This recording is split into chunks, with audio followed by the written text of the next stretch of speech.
सर्वांना आदेश रामकृष्ण माऊली.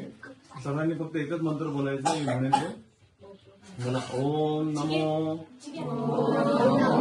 भगवते ज्ञानेश्वराय माऊली माऊली माऊली. असं आज आपल्या हृदयप्रिय ज्ञानेश्वरी दिदींचा आज वाढदिवस आहे. वाढदिवस म्हणजेच काय तर वाढ होणारा दिवस, म्हणजे वाढ करणारा दिवस. आणि हा जो वाढ करणारा जो दिवस आहे त्याला म्हणतात वृद्धी करणारा दिवस. बरोबर आहे. आपण तो साजरा केलाच पाहिजे, तो एन्जॉय केलाच पाहिजे, आनंद घेतलाच पाहिजे. पण मला हे आवडलं, एक साधं सोपं आणि सुंदर. जर आतमध्ये आवाज फार छान एक मिनिट. तर हे साधं सोपं आणि सुंदर ह्याला म्हणतात आनंदाचं जगणं, आनंदाचा अध्यात्म. माऊली कधी असं म्हणत नाही की आनंद घेऊ नका, आनंद जरूर घ्यायचा. पण मला इथे डिस्को फिस्को काही दिसलं नाही म्हणून मी आतमध्ये आलो नाही, तर तिथूनच बाहेर पडालो असतो. आम्ही येडे लोक आहेत, बरोबर आहे. आम्हाला तसं नाही आवडतं, ते पण आम्ही करतो. पण इथे शांत, माऊलीच्या ह्याच्यात शांतता पाहिजे. बाकी डिस्को फिस्को बाहेर चालते, ते वाईट नसतं, ते चांगलं असतं. पण माऊलीचा हा जो आनंद आहे, तुम्ही हा जो काय आता गोपाळकाला केलाय अल्लाचा, तर तो फार मोलाचा आहे, महत्वाचा आहे.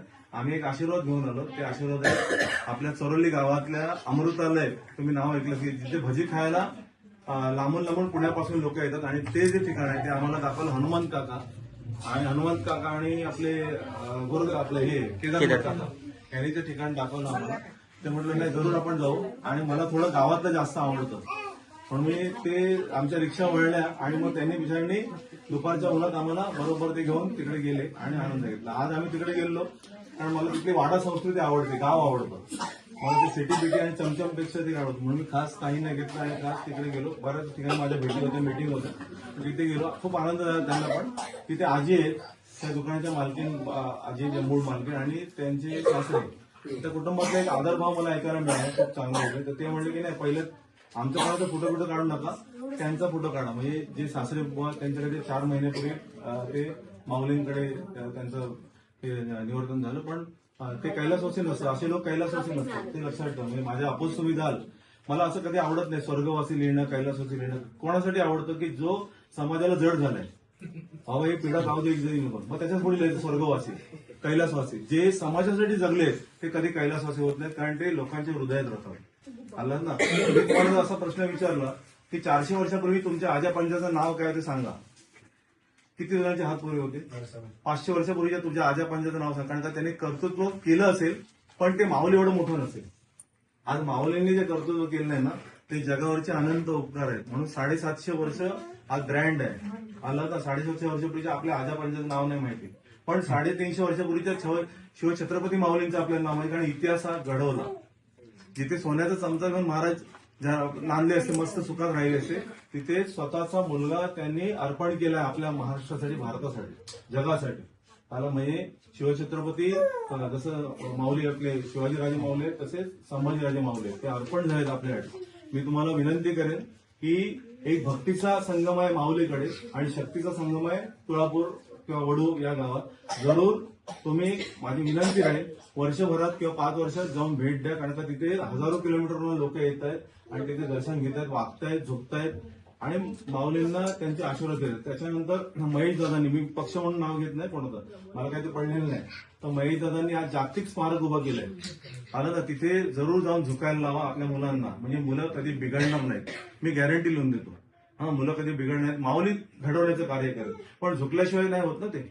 आता ह्या माऊलींना, म्हणजे आमचे चिरंजीव आहेत, त्यांना पण फोटोमध्ये दाखवत होता, बरोबर आहे. त्यांना झुकायला शिकवलं आधी.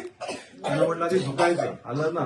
कारण का असं कडक राहणं सगळ्यात जमतं, पण झुकणं नाही समजत ना. मग झुकायला पाहिजे. झुकलात ना तुम्ही तर त्या ठिकाणी काय होतं, टेक अँड गिव्ह पॉलिसी आहे. आलं ना. आपण झुकणं समजलं पाहिजे, वाकडं समजलं. आता बघ इथे माऊली बसल्या, मी वाकलो की नाही, तुम्ही नाही बघितलं, इथे माऊली बसलेले, मी वाचलो त्यांच्यासमोर. हो हा, त्यांच्यात पण माऊली आहेत, तुमच्यात पण माऊली आहेत आणि परत चराचराच्या सृष्टीत माऊली आहेत, प्रत्येक प्राणी पक्षात माऊली आहेत, झाडा झुडपात माऊली आहेत. म्हणून आपण लक्षात ठेवा. फक्त मी तुम्हाला अजून पुन्हा विनंती करतो की विश्रांत वडाच्या या वाटेवर तुम्ही जे राहतात ना, खूप भाग्यवान आहात. पण तुम्हालाच नाही कधी समजलं असेल की किती भाग्य आपलं मोठं आहे. कारण माऊलींच्या या गावात, हा माऊलींचं गाव म्हणजे आपला गाव. ना फक्त प्रॉपर्टीला नाव तुमच्या सहीचं आहे, पण हे मला कोणी विचारलं मी सरळ सांगते माऊलीची प्रॉपर्टी, फक्त माझ्या सौभाग्यवतींची गुरुमाईंची फक्त सही आहे, बाकी त्यांना काय किंमत आहे. प्रॉपर्टी माऊलींची आहे. माऊलींनी इथे एक पाऊल ठेवायला जागा दिली, हे फार मोठं आहे. मला तिकडून खुणावते गुरु काका बस झालं तुमचं बडबड, आम्हाला खायचं आहे आणि भजी खायचं मला ते पण माहिती आहे. आमचे चिरंजीव एक्सपर्ट आहे, ते खाणापुणा करतात. ते म्हणतात बाबा यांना खायचं आहे आणि तुमचं बडबड. तर मी त्यांना नाव म्हणतो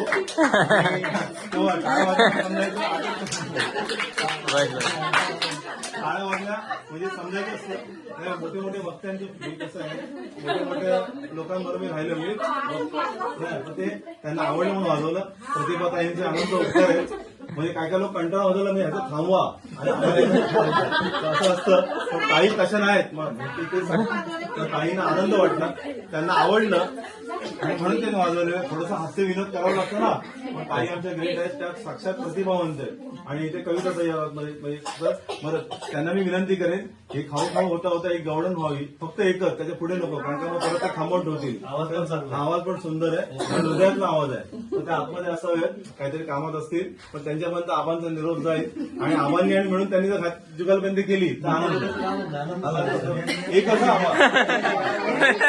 भजी भजी दाखवतो. भजी तुमच्यासाठी आणली, एकही रुपया मी केलेला नाहीये. तर त्या माऊलींनी पाठवलेले आम्ही 1 रुपये या दाखवतो त्यांना. आणि तुमच्यासाठी पाठवलेलं काय प्रेम असेल त्या माऊलींचं, म्हणून तुम्ही स्वीकारा तो व्हिडिओ, मला त्यांना पाठवायचा.